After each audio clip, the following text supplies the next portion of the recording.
and indifference must end. And it must end with us. It would be a remiss of me not to remind you of this fundamental principle. Act within the law. Always be champions of compliance, not just in word, but in practice. We are building a culture where professionalism, not patronage, guides public service. Let me be very clear. The era of backdoor instructions and phone calls from the so-called office kubwa or above is over. No one should call you to tell you how to do your job outside the law. And if they do, you are under no obligation to comply. Our stance is firm. Follow the law, follow due process, and let accountability be your compass. I've said this severally, and I'm happy that most of you have somehow pushed back the political intimidation and blackmail. I'm happy. Clap for yourselves because you have stood firm. If anybody wants to give you instructions that are illegal, that are unprocedural, request that senior person to jot you some letter, some instruction in writing. You don't have to fight with anybody. You say, no, it's okay, I'll implement. Can you just write something? Just send me a letter, I will do it. If you start keeping on calling, you say, no, my people are ready. They are ready to implement what you are saying. The only thing that we are waiting for is that letter of yours. Just bring it quickly, we will do it tomorrow. You will never hear them again. They will just abuse you and hang the phone. It's okay, isn't it so? No one, and let me assure you, CEOs, no one will be fired in this administration by doing the right thing. Not a single person. Not a single person. We are not going to accept impunity to reign in this country. We want to change this country. We want to be part of men and women who would be remembered in future to say, in the regime of, or the administration of William Ruto, there was a change. The trajectory was changed to efficiency, to transparency. We have put our jobs on the line and we are going to do it. I hope you will be on our side. Let us proceed. Implement.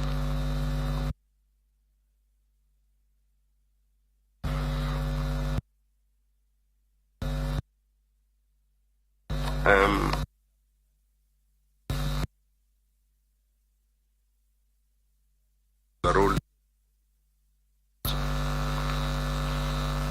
When I have a chat with some of you,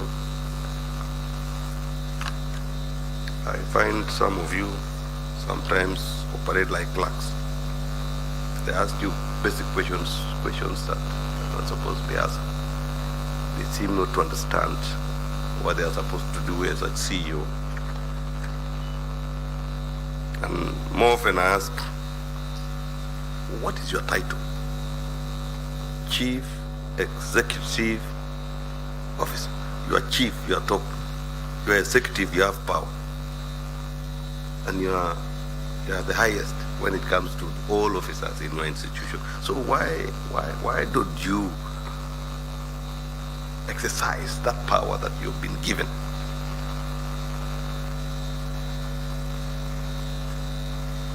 You wake up every morning, there is nobody who calls you to give you the assignments for the day. Isn't it so? So why don't you take charge? Why don't you take charge? Why are you still lobbying, going to some funny restaurants to put your ears on the ground whether if you do it you are going to survive or you're not? If you are fired for doing the right thing, why not? So do you think it is an additional medal in heaven? So don't be part of those who work for salary and for protecting the office.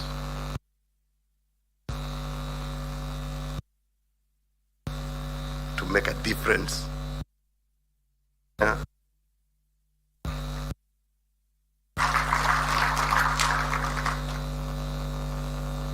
And sometimes it's because if you don't understand, because some of us here, they lobby too much until they got a job. They don't even know this job, what is it for? So whenever they're in that office, they're remembering the Godfather. They don't know what the job is. They have not even read the laws, even the law that created the office. They have not even read the State Corporations Act. They have not even read the PFM Act. They have not read the PPDA. They don't even have a file of all circulars since 1963. Because you have to have from 1963.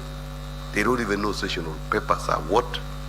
They don't know even why that institution was created in the first place. They don't go back and understand why did Parliament created KWS, for example. Kanka should know, should give you a story.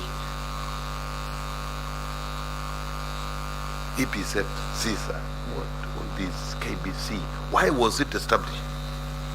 Ketraco, all this, why? Just ask yourself and go study, get to understand. Therefrom you will now know, you will now drive the institution in line with the trajectory that was expected to be done. But if you just enter because of salary and because of patronage, you just get lost. So as government, if you look at the architecture of government, and if you are watching when we had the retreat, the third cabinet retreat the other day, if you can remember or you reviewed my speech, I told the meeting that we are going to review and reflect on the legacy government structure that have been subsisting since 1963. Is it serving us? Is it responsive? Is it making government efficient? Is it serving the people of Kenya? And if we find that with all these structures and we find that your unit is an impediment, we should dissolve it. So before we do that, can you take your position and show that you have value? Are you getting what I mean? You need to kujitetea. If you are a regulator, the way Musumba has been saying, Linda, you do it. You just do something. Mambo should do something in NEMA. Should something. You just can't even walk along the streams and the rivers in my village to be seen that you are serious. To even do some measurements. Is it 30 meters? What is happening? Are you getting me? You do something, isn't it? You read your responsibility, and then do something, make things work. That's what I'm trying to say.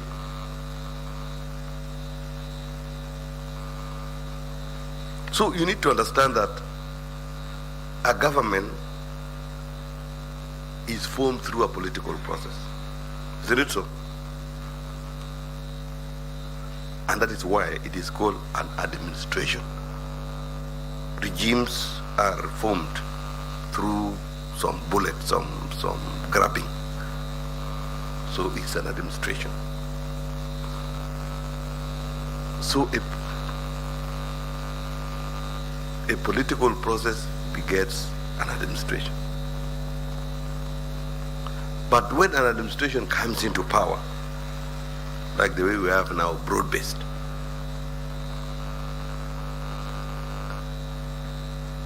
It comes in with an agenda that the people of Kenya considered and voted them in because of the promises or the agenda that they presented before the people. It is our job as the bureaucracy of government, which is a political, which is perpetual, to interpret. So, if I ask you a question, have you interpreted a bottom-up economic transformation agenda? Have you seen where you can hook your institution? Have you even realigned your budgets to support the agenda of government? These are the fundamental issues. And I was saying 2 years ago that I look forward for a day where, when the president is sworn in, when he is given the constitution and the sword, you want me to say a sword? I think it is called sword, something like that. Sword. We want to see one of these swearing in, the president handing over the plan that the people of Kenya voted in to the head of public service to go and implement. So that it becomes clear. So that the bureaucracy will go and sit and interpret this plan and reduce it to MTP. And take it to Vision 2030. To reorganize it because it is what the people voted for. What I'm trying to say is that, do you know, are you aware of your role in the plan of this administration? If you are not aware, please go back, check the better plan, read through, pull areas that you are relevant, and start adjusting your activities around it so that the total sum of all of us will make better plan be a success during implementation. Therefore, I wanted to say you are the interpreters of the administration's agenda and you are the implementers. So I want you people to note there, you just write. You are the interpreters and then what? The implementers.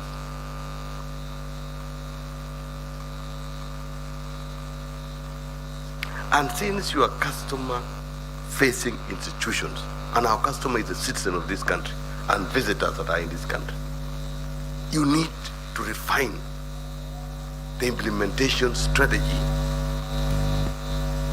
to instill confidence. It has to be transparent, it has to be accountable, it has to be efficient, it has to be effective. Simply put, for those institutions that are regulators, you know you are enforcers. You have to understand why NEMA is there, why WARMA is there, why Competition Authority is there, why all those are there, Capital Markets Authority, why IRA is there, all those. You need to understand. And then you enforce. You enforce what you are supposed to enforce. Or else, you may end up to be an impediment to the development of the country. You may end up being a bad face to government. You may even be a conduit for corruption.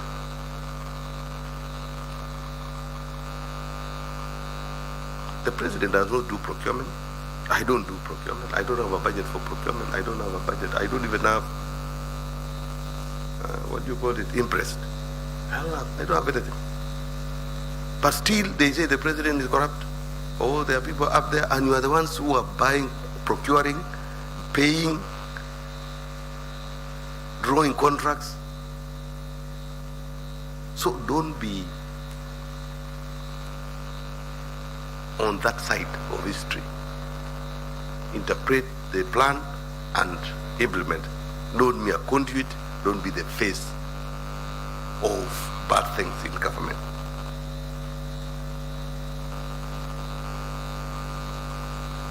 Make sure that your institution is efficient and effective. Don't be a face of government when it comes to incompetence, when it comes to inefficiency, when it comes to ineffectiveness, when it comes to impunity. Go and reflect which areas in your institution have some elements of inefficiency, have some elements of ineffectiveness. Don't drive impunity.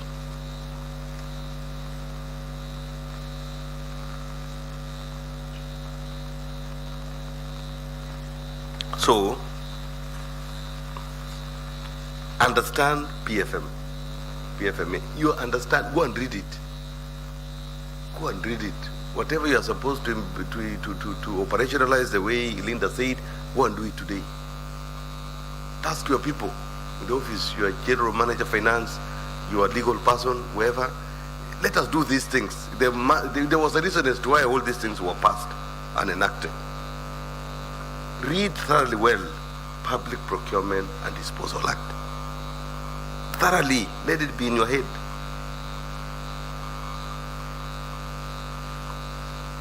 Read this other one, I don't know whether it was repealed. Public Officers and Ethics Act, I think it is still there.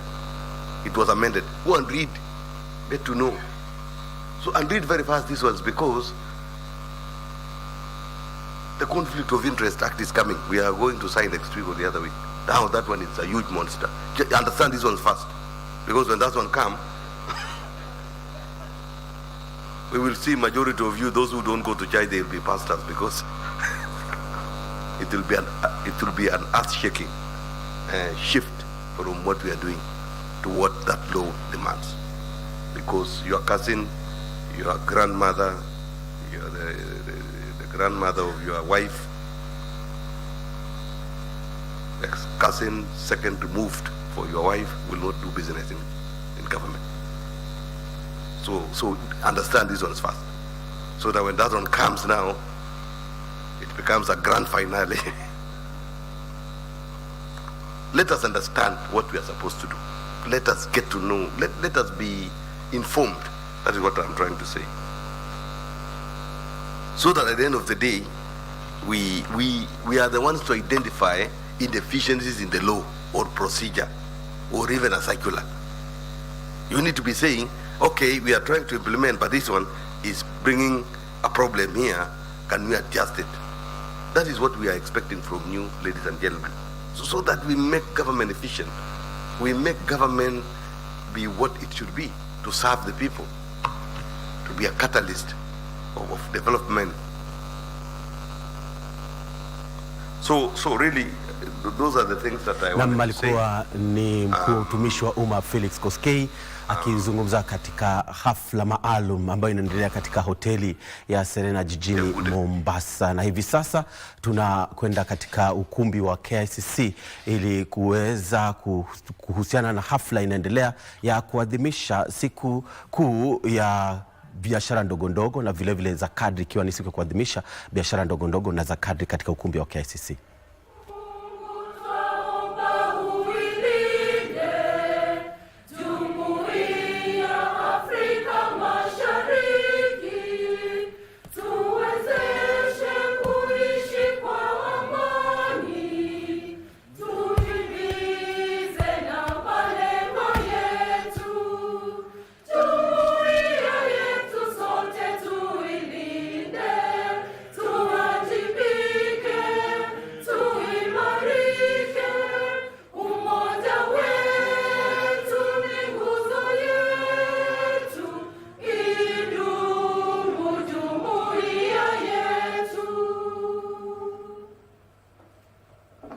While we remain standing, allow me to now call on Mohammed Amin Mahmoud and Pastor Jacob Okumu, who will lead us in a short prayer, an opening prayer for this session.